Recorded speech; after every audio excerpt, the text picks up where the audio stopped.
Hey everybody, welcome back to Northernlion, plays the Binding of Isaac AFTERBIRTH Plus. I have no memory of how we were doing. Okay, apparently we've won 6 runs in a row.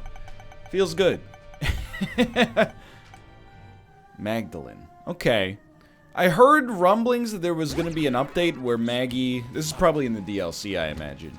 But that Maggie was going to lose the speed upgrade pill in favor of... I know when you say lose, it's framed negatively, but in favor of some kind of like a permanent speed upgrade or something. I can't remember now. I should avoid spreading it's not really reckless misinformation, but it's kind of willful ignorance. I mean, I could have taken 2 seconds to look it up before we actually got started, but I didn't, and that's on me. Anyway, I'm selling pitchforks. No, I think the intention was to make it a little bit easier, actually, to play as Maggie. But we're having a conversation, and this happens all the time now. I notice it online. I notice it in real life as well. We're having a conversation about nothing, and not in a Seinfeldian sort of way. You know what I mean? So often I hear, I kibitz or observe two people arguing that are arguing over nothing of merit, but instead are just, you know, taking turns using dueling rhetoric to try to one-up one another. I don't understand. You know, sometimes, and this is not where I want to go with this episode, because it's a needlessly negative direction. But the internet is like, it's a video game, and the only gameplay, if you want it to be there, it's a game you can play however you want. Let me put it that way. You want the ultimate RPG? The internet is the ultimate RPG. You can be yourself, or you can be a K-pop stan account. You know, you could run the entire gamut. It's really your choice. You could be lawful good, you could be chaotic evil, and you can be everything in between. Now, the gameplay-wise, it is very dialogue-driven. There's no question about that. If you want to, you know, in the same way that if you're a Knights of the Old Republic player, you could, you know, spend your whole life just playing Pazak, like Malf. You could spend your whole life just arguing online and learning absolutely nothing. It's the most well-designed video game in human history. Also, this is the smallest Larry Jr. I've ever seen. What a benevolent Larry Jr. room. Look, I complain all the time in this game. If they give me something that's unfairly easy, I'm not going to complain until it, you know, compromises our enjoyment, which is not likely to happen for a little bit here. Very good trinkets. Not really concerned about being hit there. We have one bomb. We could use that to get keys, but I think we'd rather just head down to the next floor. I'm feeling good. That's why I don't want to go in even a modestly negative direction here. It's been a good week, but it has been one of the least productive YouTube weeks I've had in a long time, and it's not out of laziness. Okay, we're not in trouble. Just got a little scared there. It's just because, you know, we've been moving a lot. I've been assembling IKEA furniture. And picking things up, heavy things, putting them down. I was stunned last night, so we bought a new mattress. I understand that this company has sponsored every podcast on planet Earth, but not our podcast, okay? Because I don't have a podcast, at least not until we eventually sort out some Evangelion stuff, or alternatively, Malf and I do March Medianus coming up this spring. But anyway... What's March Medianus? I mean, the title kind of speaks for itself. It's a month in which we watch all 20 Medea films and, you know, do a podcast about each episode. Why would we do this? Because it's just... Then it's one of those things where I'm like, the name is too good to not pursue this as a real thing. Also, I think it's fair to suggest that Malf and I are probably not...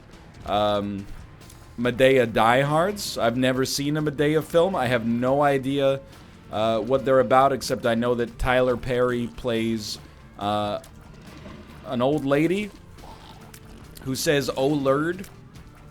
And just the title, like, they're enough to tickle the senses.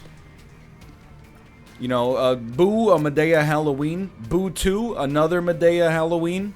Medea goes to prison. Like, you know, I gotta know. I gotta know the saga of Medea. Anyway, what was I talking about? Oh, it's not a sponsored mention, by the way. It's worth it. And in fact, the main reason, you know, it's not a sponsored deal is because, you know, the mattress that we bought from Casper might be garbage. It might be the greatest mattress I've ever slept on in my entire life, but, you know, right now it's sitting in a box in our closet waiting for the bed frame to be delivered, which will happen later this week, at which point I will give you, perhaps, if reminded and noteworthy, a little bit more of an honest appraisal of the Casper sleep system. However, I honestly... Kate was like, "Do you think you're going to be able to lift the mattress by yourself?" And I was like, "Yeah. It's made of air. It's just a plastic bag with air in it." And she's like, "It's not a plastic bag with air in it. There's like a heavy foam. There's, you know, metal coils and springs." I'm like, "How heavy could it be?" She pulled up the... I will take, obviously. I will take, obviously. Well, maybe not obviously on that one. She pulled up the shipping notice, and they said is 46 kilograms, which is like, you know, 100 and something pounds.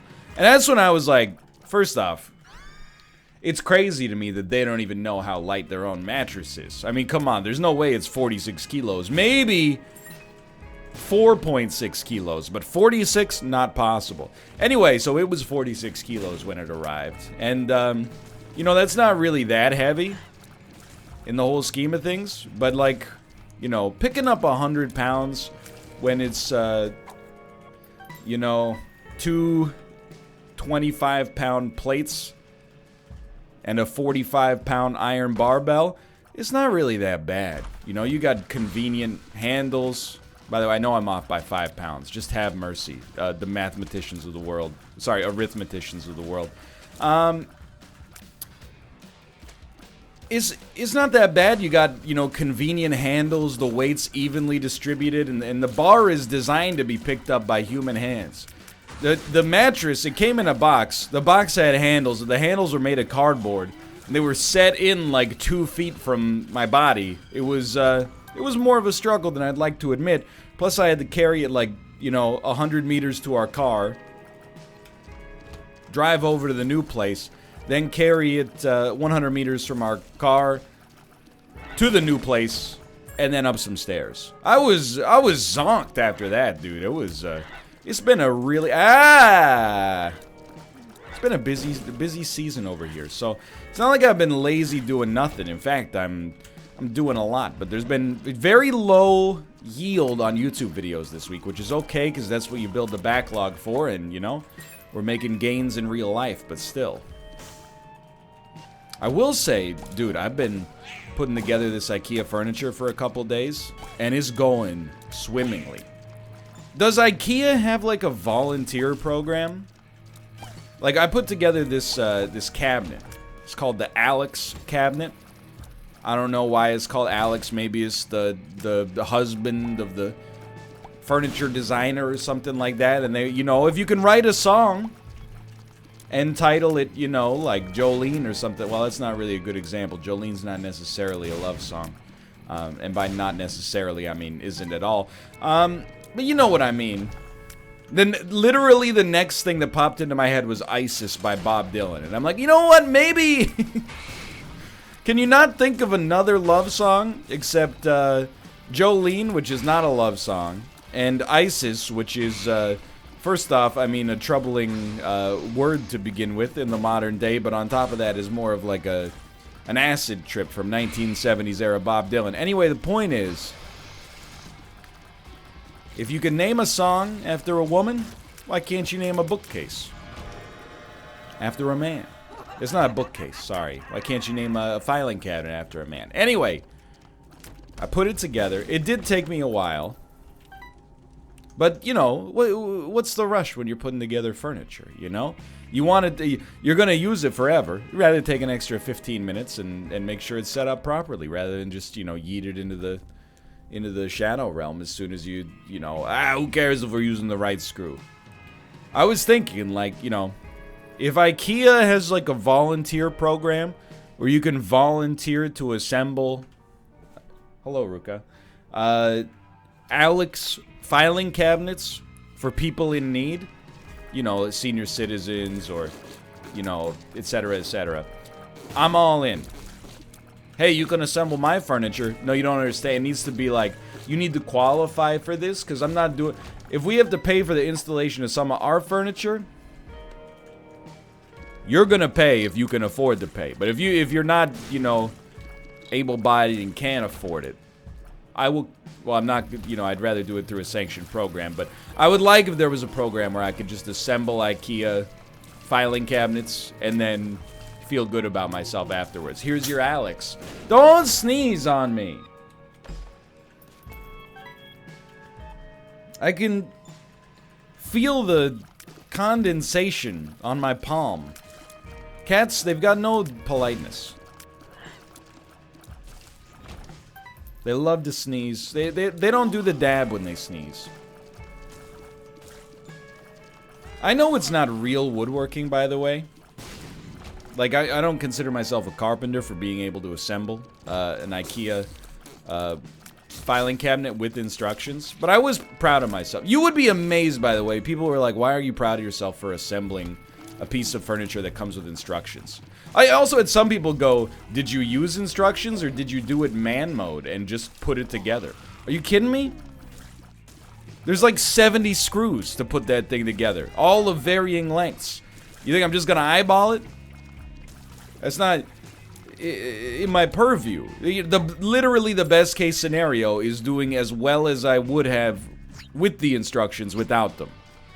It's not like you get a special, like your bookcase isn't better if you don't use the instructions. There's no upside. It's like not using the bar when you're going skiing. You know, when you're on the ski lift, we've talked about this many times. I don't know, people just take their life in their own hands. They're so concerned with their own coolness.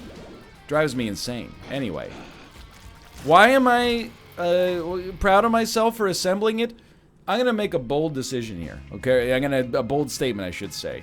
And say that approximately 50 to 75% of the adult population is incapable of following instructions. I've been there myself, but I really think this has become a hot button issue for me. You know, again, you're going to become a little bit preachy here.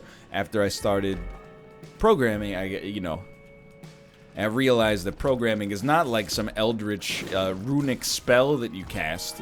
It's literally just giving the computer a series of instructions in a specific order, and then the computer goes, okay, I'm gonna do them exactly as you suggested. And then, you know, for a while, whenever it would break, you'd go, stupid computer, and if you were using Java, you would be right.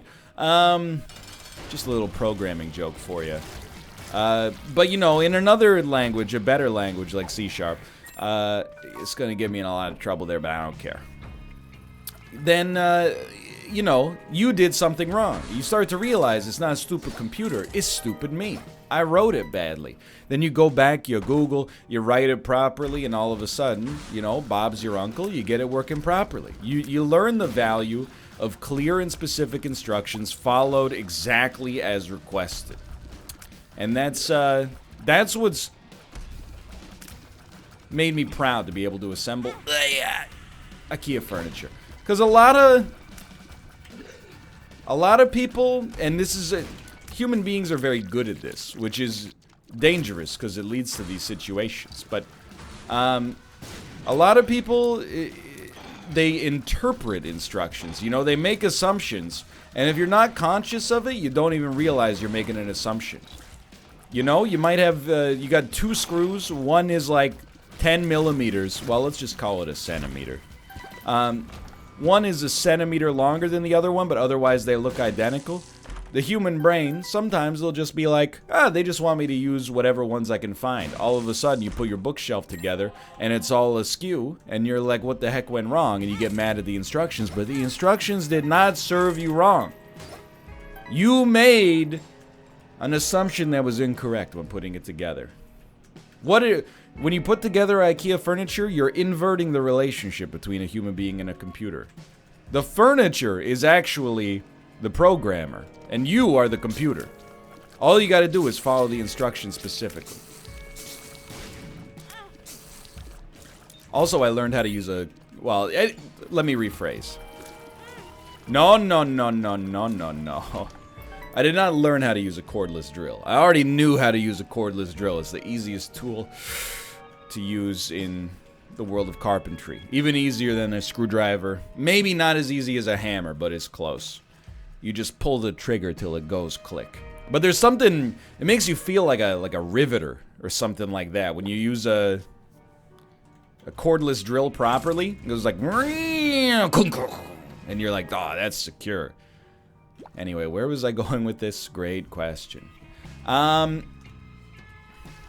just saying. Yes, a lot of this is informed by the fact that, you know, I run a show on Twitch where I try to give very specific instructions. There's no way to phrase this without it sounding like it's insulting the other people involved with the show, by the way. So I'm just going to own that and say that no love is lost as a result of what I'm about to say, but it is at other people's expense. People are like, how do I join the lobby? And you're like, the same way you join the lobby in literally every other game we've ever played. You hit shift tab and hit join game. You know? I don't think people are very good at following instructions for the most part. Justice. And then people, they get mad at me. I recognize this is a weird hill to die on here. People get mad at me for giving them specific instructions. If you give people vague instructions, they go like, well, you didn't tell me that part. If you give them overly specific instructions, they're like, what do you think I am, stupid? No, I'm just trying to help. Anyway. It's been fun, though. I can't believe I went all that way just to be insulted. Cracked Crown is very nice. I do appreciate Cracked Crown. And then please, something useful in here, because we are suffering, I would say, modestly from our current situation. Tell you what, Krampus's head is fine, but I think Jar of Flies is a little bit more useful for our present circumstances. And actually could use a Spirit Heart. I don't know if we're actually getting anything out of car battery. We might, so that might have been a mistake. I'd rather not get just a bonus item. I'd like to see what you got. Okay, it's a tough one. They're both very good. But let's go Humbling Bundle first here. Anyway. It's been nice. If IKEA doesn't have that program, you guys should work on it. It's a good idea. I don't know what the demand would be. Well, I'm telling you, if it's like a Friday at 4 p.m. and I got a cellular telephone call and they say, hey, Ryan, you know, there's a family, they need you to come assemble that Alex filing cabinet, I'll be like, I'll be right over. And the only reward necessary would be the credit for volunteer labor I would be able to pay on my taxes. And also being able to use it as a deflection anytime I hold a backwards opinion. I could be like, yeah, well, at least I volunteer in the Alex filing cabinet program. What do you do with your life? Just sit here and whine. Oh! What the? I have no idea. That's been happening, and it's frightening to me. I think I hit some buttons and it takes a screenshot. I don't know what button I hit. It might be like left alt or something like that. I think the newest Windows update has done that. I hate that it has a shutter sound though. That was, trust me, that was as scary for me as it was for you. I promise you that. I also got this new keyboard. I don't know what any of the hotkeys do. Might be hidden hotkeys by accident. Very bizarre. Computer's haunted. Yeah, not so smart now, is it? I also, like, dude, honestly, just putting together the IKEA furniture is fun enough. It reminds me of, like, it's Lego, but it's Lego you can use. And I've talked ad nauseum, you're probably sick of hearing it, but, you know, as a kid, was a skid, didn't know it by name, crashed my own house party because nobody came. How's that for a sad story? NL, that's not a sad story. That's the lyrics to the song Fat Lip by Sum 41. Yeah, well, I don't want to waste my time, become another casualty of society, and etc., etc. Thank you. No, but you don't realize it, I think, as a child. But, you know, with what you choose to do with your free time as a kid, you're making a choice. You know, we as a species, we get better at the things we invest our time into, you know? I read all the time as a kid. I read books, you know, like, probably the way that kids these days, like, not to be a boomer about it, but they would, like, you know, they'll use their cell phone under the covers or something like that, and their mom will be like, I said go to bed. That was me, but with, like, the same books that I had already read, like, 20 times. My mom would be like, it's bedtime, and I'd be like, okay. Then I'd just have a flashlight under the blanket. Keep reading. Idiot. Got her. Anyway. Hold up. This is only Depths 1. This is a very slow run. Thank God, by the way, that we have, Lusty Blood. Were it not for that, we would be in a real scary situation damage-wise here. And against, like, a single boss, we are. But a boss that spawns enemies is pretty easy for us to tackle at this point. Hold on, I'm gonna finish that point, I promise. I saw a chance here. I think we do have to take it. Even though, I mean, we don't have to keep it, but we will keep it. Because I think that the survivability it garners for us is way more important than anything else. But, what I was gonna say is, I think, you know, because I invested, okay, my time into reading, and I did it because, I mean, do you ever, it'll throw you for a loop if you're on the same page as I am here. I was, like, naturally sort of just good at language. Like, and this is not meant to be bragging. I think it's kind of pathetic to, you know, be in your 30s and be bragging about, like, you know, I learned how to read when I was 3. But it is true, you know, my mom tells a story of, like, you know, when I went to junior kindergarten, which is, I don't know if you have that in America. Every time I say it, people laugh at me, but junior kindergarten is where you go when you're 3 or 4 years old, I think, depending on, you know, the month your birthday's in. And when I went there, you know, on, like, the first day, the teacher called my mom and was like, did you know Ryan can read? And, you know, I'm my mom's only child. She was like, yeah. And then the teacher was like, that's not normal. Like, and I have memories of, like, you know, first grade, second grade, like, kids are still learning how to read. That's like half your life later.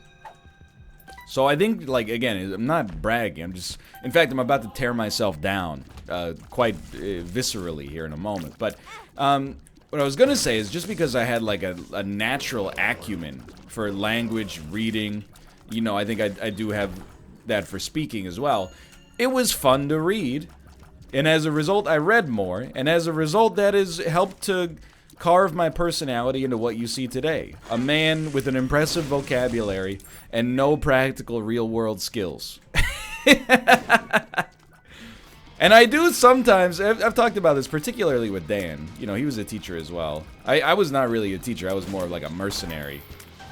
You know, I was just an unaccented English speaker that could, you know, keep the classroom in check and also, you know, correct kids' pronunciations when I worked in Korea. But, by the way, that also describes, like, at least 2/3 of English teachers in Korea. It's not like, it was not a special case. Most people there are not like, yeah, it was my dream to teach English for $1,600 a month. Anyway, the point is,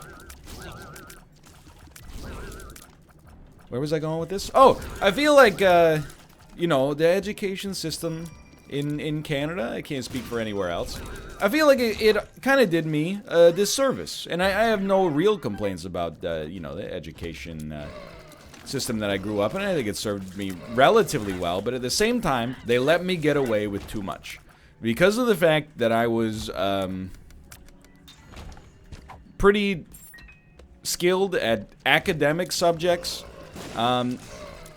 I got pushed away almost, and I think the temptation they give you is to look down on learning practical real-world skills. But in reality, I really wish that, you know, the education system forced smart idiots like me, who were good at school but, you know, don't know how to change a flat tire. I wish they forced them to learn more practical skills to make them more well-rounded individuals, is what I'm trying to say. So this, like, putting together IKEA furniture is a small step, but it's a step in the right direction for me. Like, I talk about it, IRL. I hate to use the acronym, but I talk about it IRL as well.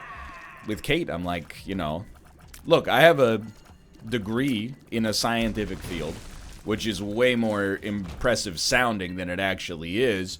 But, you know, I have respect for science. But at the same time, there is so much science in, like, my high school career that I did not need. Like, look, I'm not trying to... Nobody wants to hear that their subject is the one that I would maybe make non-compulsory. But, I wish my school had been like, hey, dummy, you're taking 6 brain classes. Take 1 hand class. And we're gonna force you to take, like, auto shop. I would have complained mercilessly about it as a 15-year-old, which is probably a good sign that it's the right move. And now I would, you know, instead of, I mean, I know I could just learn it now. That's kind of like what I'm doing, to be honest. But I think, you know, we let smart kids get away with too much. Yeah, you can just, if you're doing well enough in life, you can just pay people. Like, we could, you know, we could have all of our furniture, IKEA or otherwise, assembled for us. And we are having some of it assembled, because I looked at the instructions for... This isn't IKEA stuff, this is like, you know, real serious business furniture. And I was like, I don't want to do that. Some of the user reviews for some of this furniture was like, it literally took us 3 nights, you know, after work to build this. And I was like, forget that. I don't even need to bust out the opportunity cost argument. I'm just like, I'm just not willing to do that. I would rather just leave my TV on the floor. But, you know, I'm here to tell you. I understand, by the way, if I was listening to this as a relatively academically gifted teenager, I would be like, get this man off the stage, he's my enemy.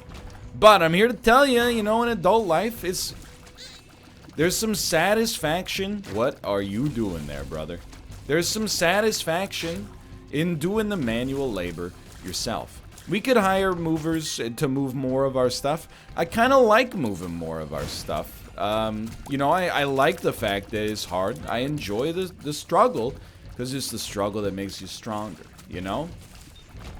Not to mention, you do save the money when you move, you know. The less you have to get other people to move them, the more money you're saving. But regardless, it's like, you know... In the end, you know, if I could rework the education system, I would put some more practical stuff in there. Because so much of my education was theoretical. And it, you know, what did that education let me do? It let me, I'll admit, I took what's the word? I took an unusual path. You know, I am in a field that has absolutely nothing to do with my university degree. Whereas if I were in a field that had something to do with my university degree, I probably would have more of an appreciation for courses, you know, like organic chemistry that I was forced to take in order to get that degree in the first place. That's fair. And I'm very pro-education. I'm not one of those guys who's like, you know, nobody should ever go to college. Absolutely not. I'm also not one of those people who's like, you know, everybody should go to college, which is kind of, you know, when I grew up in high school, that was kind of like the That was the track you got forced into. Or encouraged to pursue, let's say. But, some more practical courses. Because in the end, I really feel like a lot of my education was just different forms of incentivized memorization, you know? Like, was I ever actually a smart student when it comes to chemistry? Was I ever a smart student when it came to physics? Or did I just, memorize what was meant to be memorized? And regurgitate. I mean, consider myself a creative thinker. Which is, of course, who wouldn't want to think of themselves like that? But, I mean, I solve problems creatively. If you've watched any of my series, I mean creative is a backhanded compliment here, but still. But I think that's what messes with me sometimes, you know? Is like how much of what I'm good at and what I'm bad at in life is not actually inherent, but instead is like just, hey, you know, you're in junior kindergarten, your teacher was like, you're really good at reading. And then I was like, well, I guess that's it. I received some praise for something, and now for the rest of my life, that's going to be my identity. You know, I don't want to throw Austin under the bus here. I'm using him just as a counterexample and as an example of the way that I disagree with his opinion on some of this stuff, but have also held that opinion previously in my life. You know, I've talked to him about learning, and specifically about learning, you know, musical theory, which I know nothing about, but I did win the grade 11 music award, so at some point I knew something about it, at least enough to regurgitate on the test. And also coding, you know, because he's talked sometimes on his stream about how, like, you know, he'd like to get involved in game development in some way, but, like, you know, he would like to be a game designer, and I'm like, yeah, that's cool, but you should still, like, you should have some knowledge of how to code in order for, you know, it will inform your ability to design games better. Plus, like, don't take this the wrong way, but not too many companies out there that are, I think at least, that are like, man, you know what we really need? We got all these talented, you know, programmers, artists, sound designers, etc., etc. What we could really use is a good idea for a video game. You know, I think the good ideas are kind of the easy part some of the time. But anyway, he has espoused the opinion before that, you know, he just doesn't, it doesn't fit into his brain. You know, he's tried, and it doesn't, you know, he doesn't get it right off the bat. And he thinks that it's, you know, not for him. And I'm telling you, I've been there, and I think that it's, like, I'm speaking to all the academically talented individuals out there. Listen to me. Don't listen to anybody else. School has screwed you, okay? Again, it's taken me a long time. It's in all of my 20s to come to this realization, right? When you're naturally sort of good at stuff in school, it leads to this kind of like internalized opinion of yourself that if you're not good at something right off the bat, you can't do it, or even that it's not worth doing. It's not the case. I'm here to, admittedly, I'm not a psychologist, I'm not cognitive scientist, etc., etc. My personal opinion, as someone who was like, you know, oh, I don't think I could possibly understand how to code. Once, you know, the first couple of weeks of class, a little bit lost. Eventually, after that, you just repeat it, accept that you're going to be bad at it for a long time. And then eventually, you get good at it, you know? I'm not saying there aren't, you know, things that you're better at naturally than others. I think that's, you know, obvious to some extent. But I also think some of that betterness, you know, is learned. You know, if you see somebody that's, you know, really talented in art, which obviously I am not, you know, did they have a natural talent advantage in art? Probably, to be honest. They might have had a natural leg up, you know, on a cerebral level somehow. But then, you know, they might have been like 10% ahead of you. But then my opinion is like, you know, because they got praise for being good at art, they were incentivized to do more art, and that's really where, you know, the gears started to click and they were getting traction and taking off, if that makes sense. Well, I'm gonna take it here.